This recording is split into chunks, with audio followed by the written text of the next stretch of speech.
Bueno,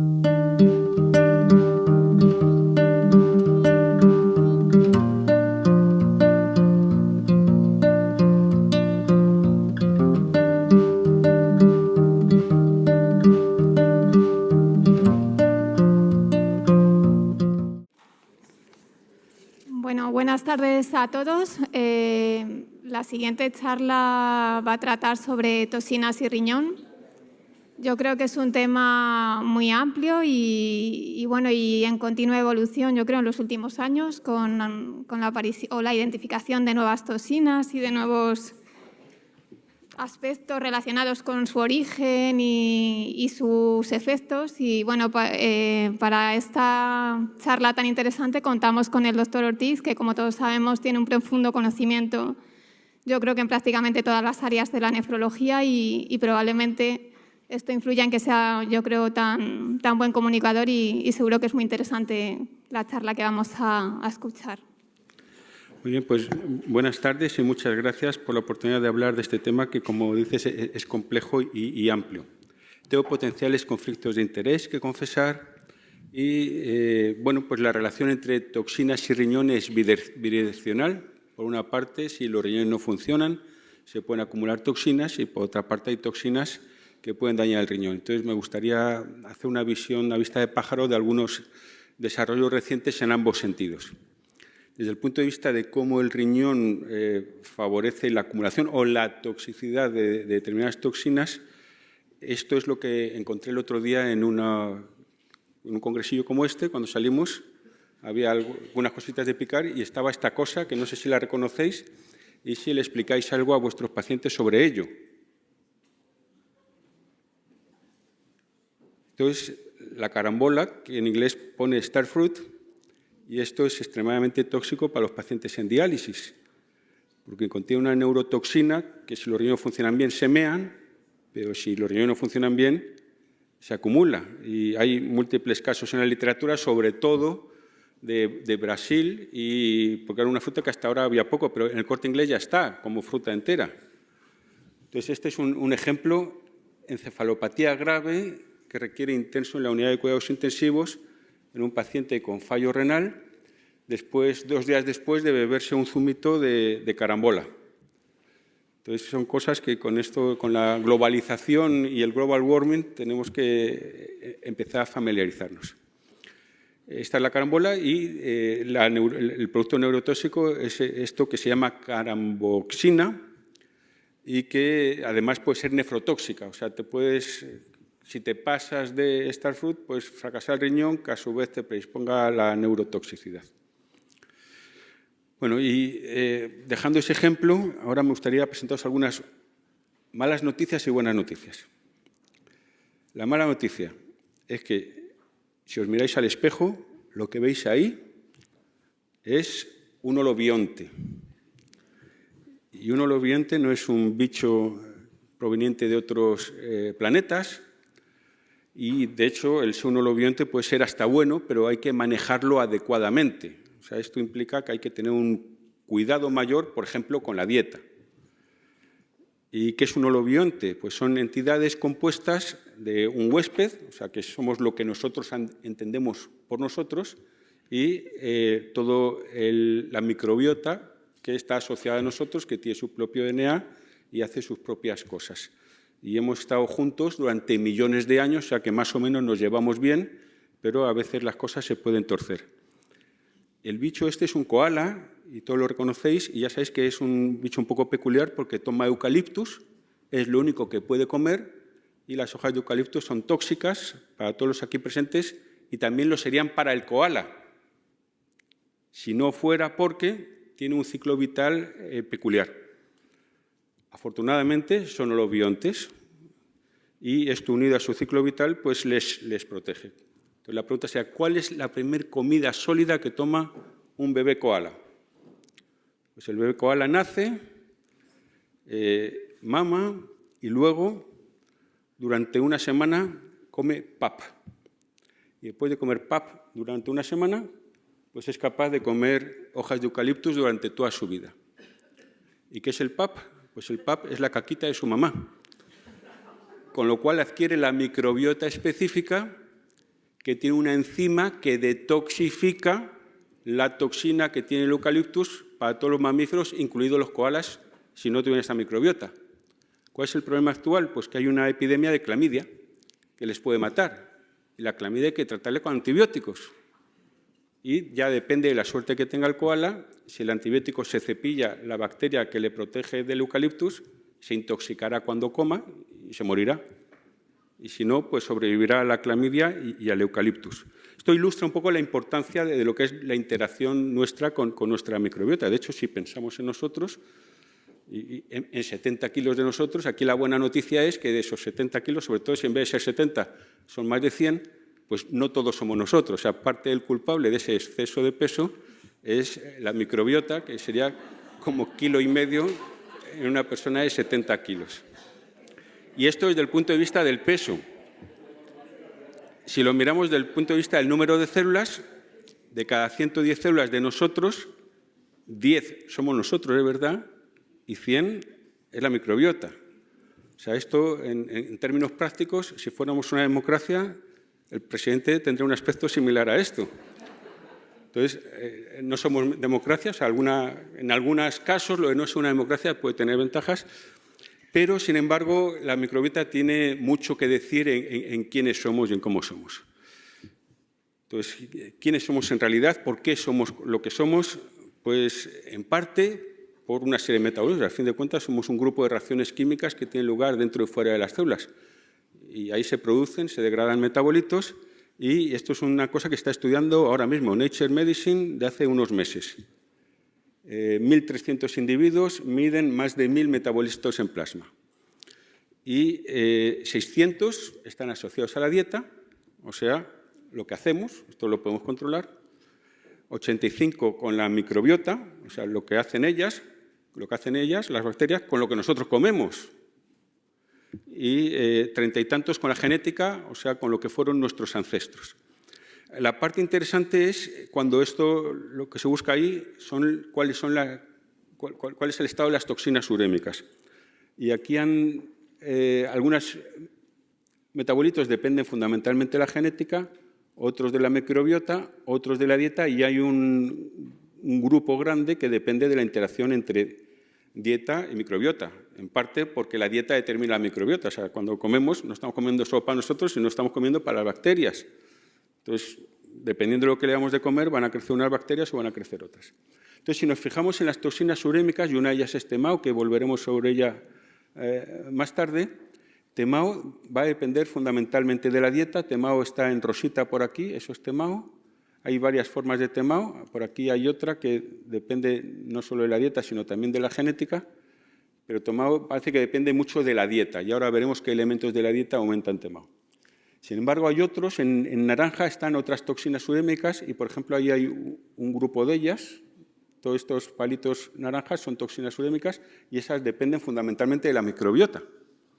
O sea, que nuestros pacientes tengan unos síntomas u otros, o estén más sintomáticos o menos, depende en parte del filtrado glomerular, pero en parte exactamente qué bacterias tienen en el intestino y qué toxinas urémicas se están generando. Y otras dependen fundamentalmente de la genética, y como veis aquí, la interacción microbiota y dieta es importante en un número considerable de ellos. O sea que las bacterias, lo que comamos, cuando comemos, nosotros estamos comiendo para nosotros, sino para 2 trillones de bacterias, y exactamente lo que comemos va a ser importante para la generación de toxinas urémicas o no urémicas. Entonces, cuando comemos nosotros y comemos nuestra microbiota, y luego nosotros metabolizamos lo que comemos. Entonces, hacemos pipí y popó. Y exactamente lo mismo pasa con las bacterias. Y alguno dirá, bueno, pues eso explica, en las Olimpiadas de Sochi había 2 bacterias, uno al lado de otro, pues para nosotros y nuestros acompañantes. Pero ojalá fuera así.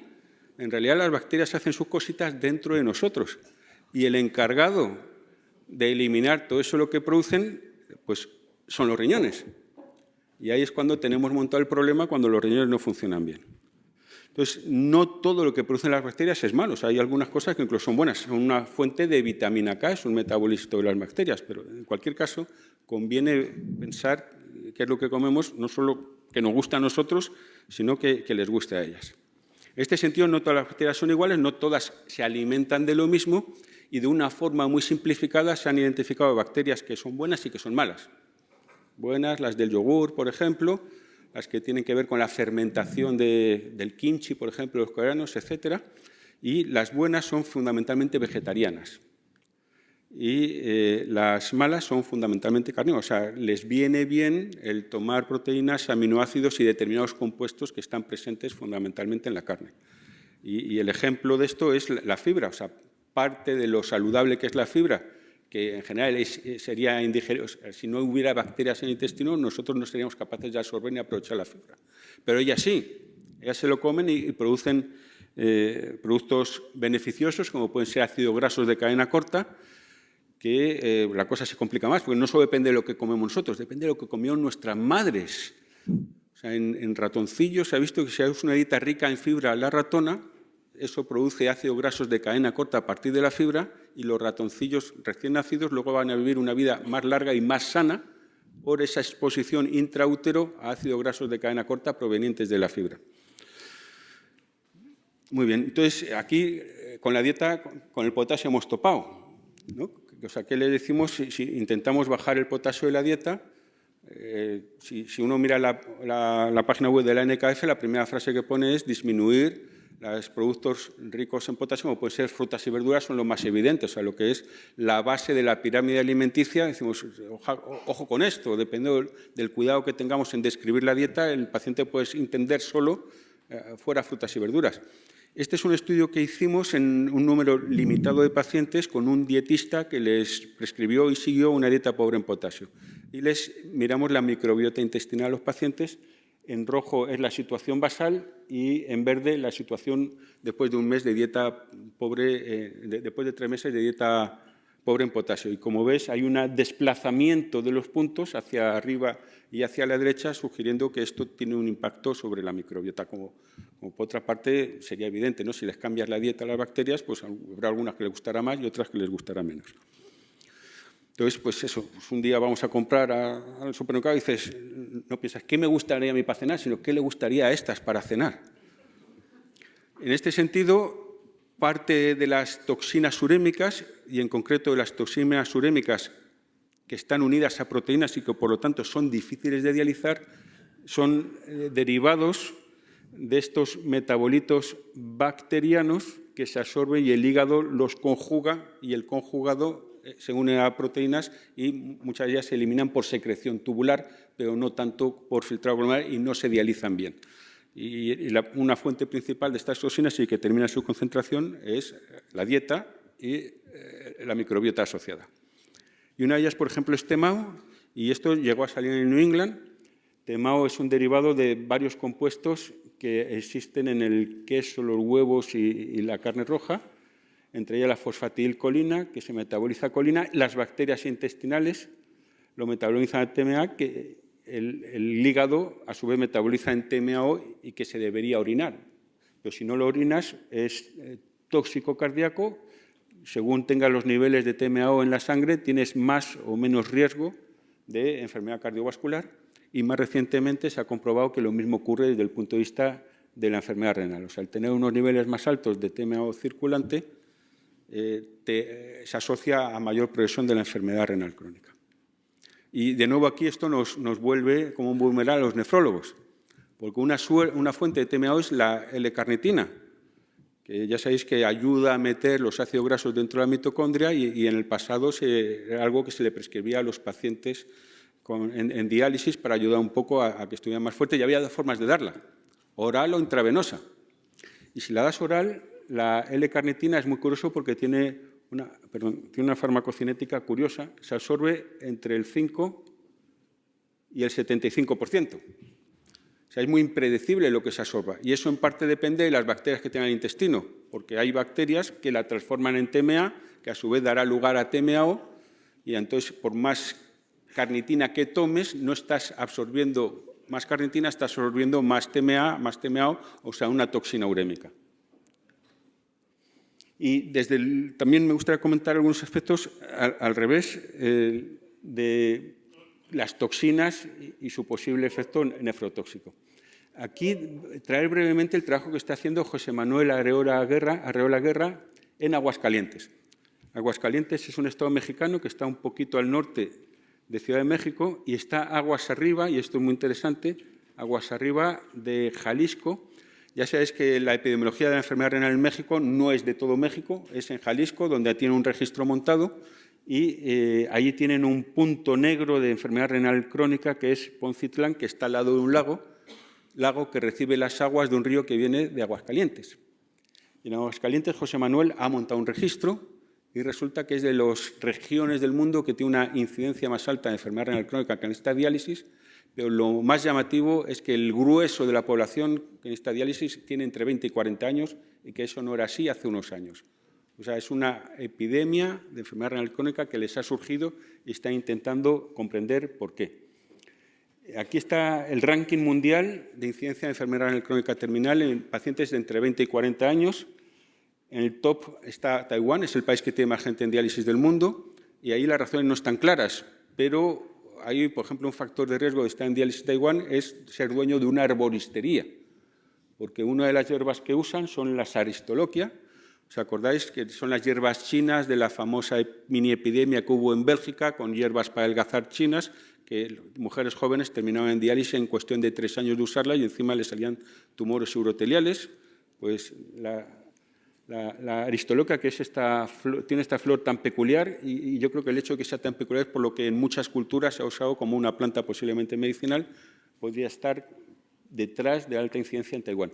Y en Aguascalientes, pues en Aguascalientes, como decía, la epidemia es reciente, o sea, tiene una epidemia en gente entre 20 y 40, pero no de 40 a 50, o sea, que hace 50 años eso no estaba ahí. Parece que es algo nuevo que ha aparecido, podría haber aparecido sobre un componente de base genético o no, no sabemos, y lo que están estudiando es si pueden ser insecticidas. De hecho, ahí lo que hemos dibujado es en azul el uso de insecticidas en todo México y en rojo los que se usan más en Aguascalientes. Y parece que hay una diferencia en el tipo de insecticidas que se usan en todo México y en Aguascalientes. Si eso será la causa o no, no sabemos. Esta, aunque se considera hasta el momento una enfermedad renal crónica de causa desconocida, no es la nefropatía mesoamericana, porque esa es fundamentalmente túbulo intersticial, y esto es lo que tienen a los chicos que les han biopsiado, es una glomerulosclerosis focal y segmentaria. Además, cuando han hecho estudios en colegios, ya tienen albuminuras patológicas cuando tienen 10, 11, 12 años. O sea, de hecho, está tirando el hilo hacia atrás y estudiando el líquido amniótico de embarazadas para ver si tiene insecticidas o no.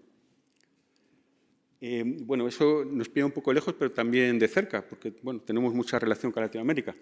Ya más cercano, en Europa, fracaso anal agudo, acabamos de ir a hablar del cisplatino, hay ciertos contextos en los cuales el fracaso anal agudo es frecuente y interesa el evitarlo. O sea, el problema para diseñar un tratamiento del fracaso anal agudo entendido como necrosis tubular aguda es que para cuando lo diagnosticamos vamos tarde. O sea, lo diagnosticamos cuando sube la creatinina y la agresión pudo haber tenido lugar hace 24 o 48 horas. Hemos escuchado que en cisplatino la agresión tuvo lugar 48 horas antes. O sea, si empiezas a tratar algo que ocurrió hace 48 horas, mal vamos. O sea, que sería interesante el identificar pacientes de alto riesgo de desarrollar fracaso anal agudo y empezar ya. Y este es lo que hicimos en este estudio colaborativo europeo, peptidómica urinaria, para intentar identificar el riesgo de fracaso anal agudo en pacientes que salen de una cirugía cardíaca.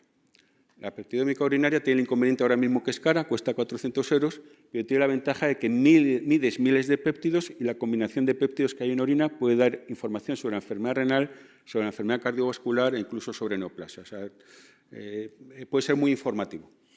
Entonces, el escenario clínico es este, cirugía cardíaca, y el fracaso anal agudo suele ser evidente a las 24, 48, 72 horas, y a las 4 horas de la cirugía cardíaca, la peptidómica urinaria ya era posible identificar pacientes que tenían 6 veces más riesgo de fracaso anal agudo, lo que en el futuro podría ayudar a identificar pacientes en los cuales intervenir terapéuticamente para disminuir el fracaso anal agudo, quitándonos del medio el ruido generado por los que nunca iban a desarrollar fracaso anal agudo con terapia o sin terapia. Lo interesante es que la peptidómica había algunos péptidos interesantes. Por ejemplo, estaban disminuidos péptidos del colágeno 1. Si están disminuidos, la interpretación es que el colágeno 1 no se está degradando en estos pacientes como sería esperable, y esto se ha asociado a desarrollo de fibrosis renal. La peptidómica urinaria fue mejor predictora que scores clínicos basados, por ejemplo, en la creatinina y el filtrado glomerular previo. O sea, esto sugeriría que está identificando pacientes con enfermedad renal crónica que no identificamos con la creatinina, con el filtrado glomerular, etcétera, pero que ya tienen el riñón fibrosado. Lo que me llamó más la atención es que también había componentes de la sangre sugerentes de que había hemólisis. O sea, y además tiene sentido, ¿no? Que haya hemólisis durante la cirugía cardíaca puede predisponer al fracaso agudo. De hecho, la hemólisis masiva es una causa de fracaso agudo, como es la radiomiólisis, y todos esos componentes lo que tienen en común es que son proteínas que tienen M, o sea, que tienen hierro. O sea, hay una cierta discusión si es el M lo que es tóxico, si es el hierro, es una mezcla de todo. Esto ahora tiene un interés excepcional, puesto que se está avanzando mucho en la caracterización de distintas formas de muerte celular. Durante los años 90 fue la apoptosis, y se pensaba que la apoptosis era un suicidio celular organizado, etcétera, etcétera, y que la alternativa era la necrosis, y la necrosis que la célula reventaba, pero por un estímulo externo masivo que no se podía intervenir. Ahora se sabe que existe una cosa que se llama la necrosis regulada, y que hay distintas formas de necrosis regulada, incluida la ferroptosis, la necroptosis, en los cuales la célula se mata a sí misma, pero a diferencia de la apoptosis, que queda envuelta en todo momento por una membrana y es fagocitada por una célula adyacente, y aquí paz y Dios gloria, no se entera nadie, y por lo tanto eso es lo que se usa, por ejemplo, durante el desarrollo embrionario para hacer desaparecer miles y miles de células sin que se produzca ningún trastorno. A diferencia de eso, la necrosis regular, la célula revienta, o sea, que suelta las tripas por ahí, y lo cual genera una respuesta inmune que se piensa que puede contribuir, por ejemplo, a los anticuerpos antinucleares y anti-DNA del lupus. Se piensa que hay un problema con la regulación de la necrosis regulada y puede favorecer también el desarrollo de una respuesta anti-injerto en el trasplante renal, o sea, que el paciente haya un fracaso renal agudo post-trasplante puede predisponer a que se expongan antígenos y se desarrolle eso cause el rechazo agudo o predisponga una respuesta humoral o celular crónica. Me gustaría fijarme en la ferroptosis, que es una forma de muerte celular que tiene algunas peculiaridades. Una es que se caracteriza por una peroxidación lipídica dependiente de hierro. O sea, si no hay hierro, no hay ferroptosis. Y si hay más hierro, la ferroptosis puede ser más grave. Y esto se evita por una serie de defensas antioxidantes, entre las cuales se encuentra la vitamina K.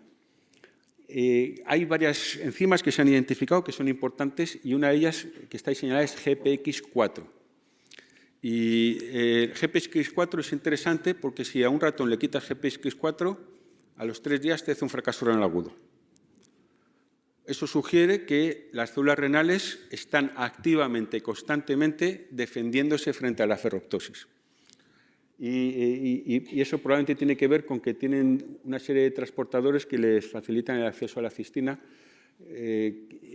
con lo cual serían resistentes a la limitación del acceso a la cistina, pero son muy sensibles a que le quiten GPX4. O sea, tenemos las células tubulares, en concreto las células tubulares proximales, están batallando día a día contra la ferroptosis. Muy bien, la ferroptosis tiene otra peculiaridad, que una vez que se muere una célula por ferroptosis, se muere todo el túbulo. O sea, es una forma de muerte celular que se transmite de célula a célula, de célula a célula adyacente en cuestión de segundos. Hay vídeos muy bonitos en Internet, si ponéis ferroptosis, vídeo, tubular cell, se ve como todo el túbulo revienta de arriba a abajo en nada. Y como digo, al igual que otras formas de necrosis regulada, es inmunogénica, con lo cual no solo desaparece ese túbulo, sino que te puede desencadenar muerte celular secundaria por necroptosis, por ejemplo, o por apoptosis de túbulos adyacentes, una vez que ha sido inmunogénica, proinflamatoria y se reclutan nuevos mediadores de la inflamación. De hecho, estas características hacen que pueda ser uno de los triggers, uno de los desencadenantes del fracaso agudo ante una agresión. hemos trabajado en ello y hemos demostrado algunas cosas que luego han venido otros autores y han confirmado. Entonces, aquí está el tiempo del fracaso anal agudo, hay una agresión inicial y luego hay el tiempo. Inicialmente la creatinina no sube y cuando sube diagnosticamos el fracaso anal agudo, pero vemos que hay distintas olas de muerte celular una detrás de otra. En el modelo que estudiamos nosotros, primero hay una ola de ferroptosis, eso genera inflamación que da lugar a una segunda ola de muerte celular por necroptosis y eventualmente hay una tercera ola de muerte celular por apoptosis que lo que hace es la regulación fina del número de células. O sea, se mueren muchas células se dividen, puedes terminar teniendo un exceso de células y por apoptosis se eliminan las que sobran. Entonces, como veis, en distintos modelos de la evolución del fracaso anal agudo podemos necesitar distintas herramientas terapéuticas.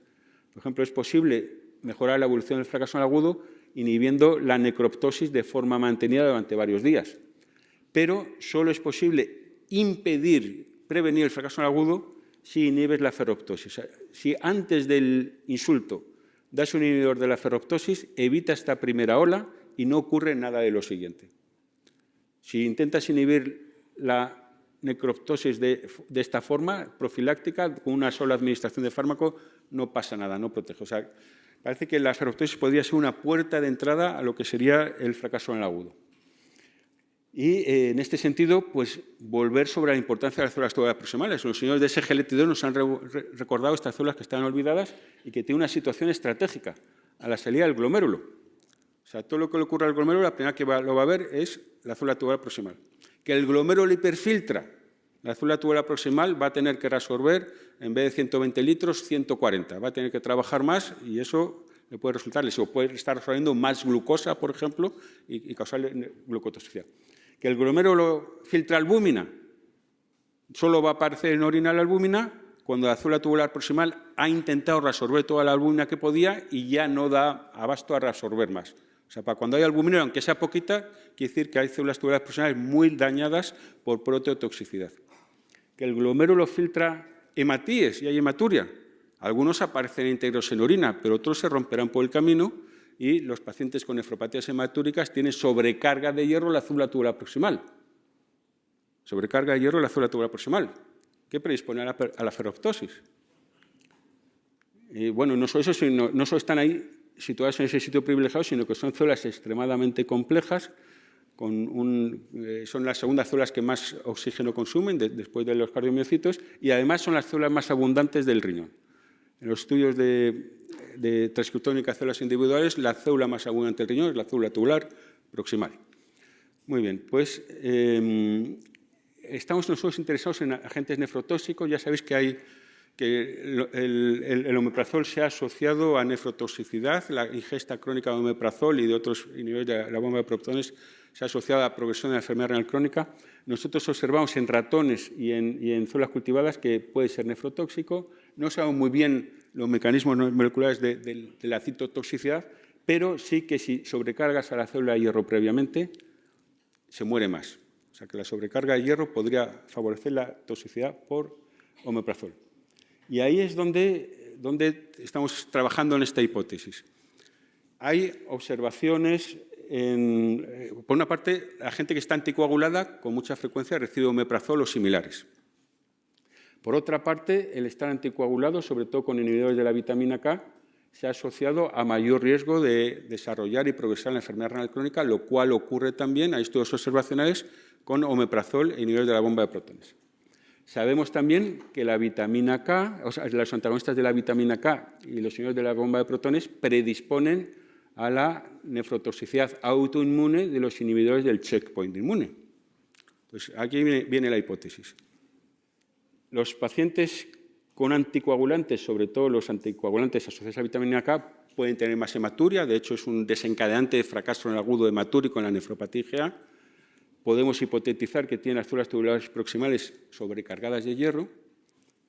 Podemos hipotetizar que, puesto que estamos inhibiendo la vitamina K, tienen menos vitamina K.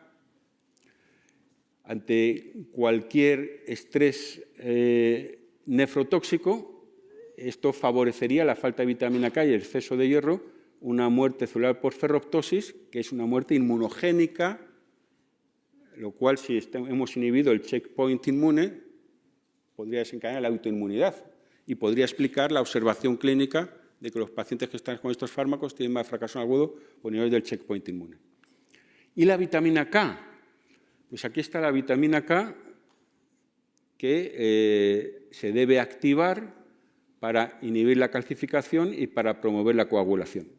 Y los antagonistas de vitamina K interrumpen el reciclaje de la vitamina K inactiva a vitamina K activa, porque la enzima que hace las dos cosas, vitamina K inactiva, vitamina K y vitamina K activa, es la diana del sintrón. Cuando el paciente está intoxicado con sintrón y está sangrando, le damos vitamina K y mejora. ¿Cómo es posible si la enzima que debería transformar la vitamina K inactiva está inhibida? Ese es un misterio que ha estado durante años hasta que se resolvió el año pasado. Hay otra enzima que se llama FSP1 que es capaz de activar la vitamina K cuando los anticoagulantes están actuando. Y resulta que esto inhibe la ferroptosis. Con lo cual, se está estudiando ahora la vitamina K como prevención del fracaso agudo en distintos ambientes, incluido antagonistas de vitamina K, exceso de hierro, etcétera, etcétera, anticoagulantes. Muy bien, entonces, resumen. Hay una relación bidireccional entre toxinas y riñón.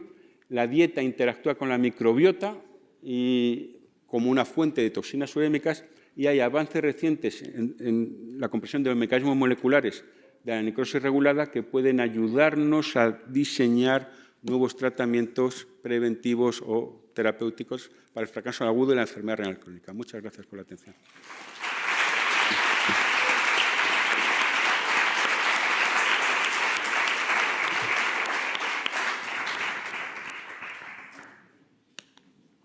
¿Alguna pregunta en la sala?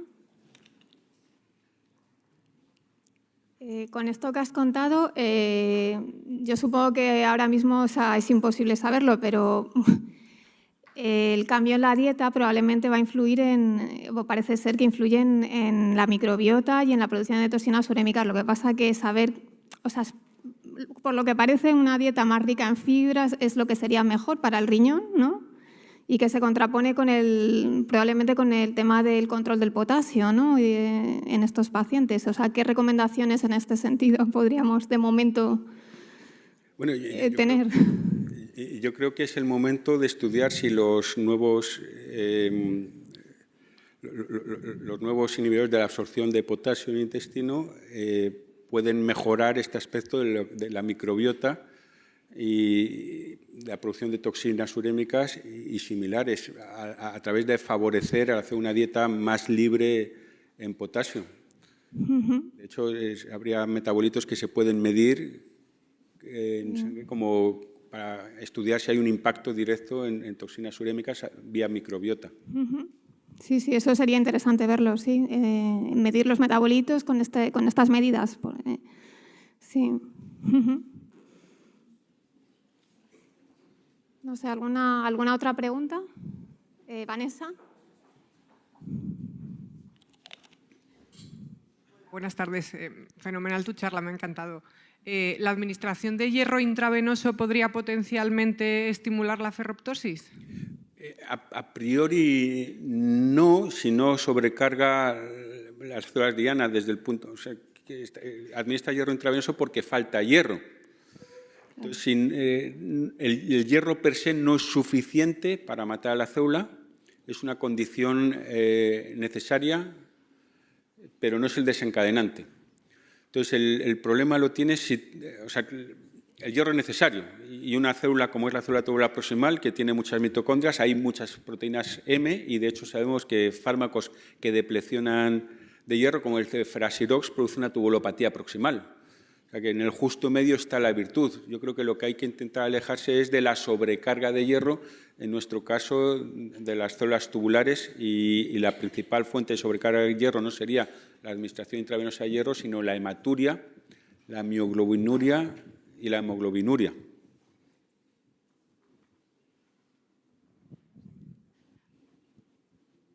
Alberto, no sé si lo he entendido bien por aquí. En la glomerulopatía asociada a anticoagulantes, más frecuente los de sintrón y demás, pero también aparece con los de efecto directo, ¿no? Acción directa. ¿El dar vitamina K en estas situaciones tendría sentido en los de efecto directo, los nuevos anticoagulantes? Sí, o sea, en ambos casos se piensa que el desencadenante es la hematuria. Parece que podría ser más frecuente con los antagonistas de vitamina K porque tienen esos viajes que estar más anticoagulados o menos anticoagulados. Si se podría prevenir, digamos, cuando estás con un anticoagulante de acción directa dando vitamina K. Es una hipótesis. Nosotros andamos con ganas de diseñar un ensayo de dar vitamina K en la postcirugía cardíaca, porque esos son pacientes que han estado anticoagulados con mucha frecuencia un tiempo, con inhibición de la bomba de protones, etcétera. Pero la parte que más nos interesa, eso sería una forma de hacer la prueba de concepto. Yo creo que si eso funciona, el sitio donde podría cambiar la vida de muchas personas son los terremotos. O sea, una situación donde hay miles de personas aplastadas, con fracasos renales agudos por radiomiólisis que les mata, que muchas veces la diálisis no es posible, porque las unidades de diálisis están destrozadas, no hay agua ni hay electricidad. Los turcos tienen una unidad específica que se desplaza a los terremotos que permite hemodializar en ausencia de agua y de electricidad, pero otros países no están preparados. Pero ahí, si la vitamina K protegiera del fracaso renal agudo por M, que protegen ratones, la cosa es si eso funciona en humanos, pues sería sensacional. O sea, unas ampollitas, como hacen los israelíes, como hacían en la guerra, que según aparecía un brazo cuando había edificios bombardeados, empiezan a meter ya el suero para hidratar, meter ahí también la vitamina K para proteger los riñones. Bueno, bonito y barato, y eso no es un ensayo que vayan a hacer las casas comerciales.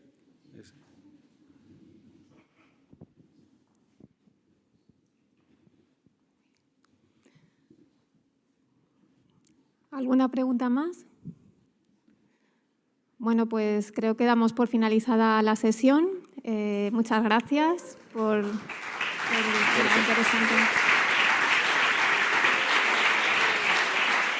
interesante.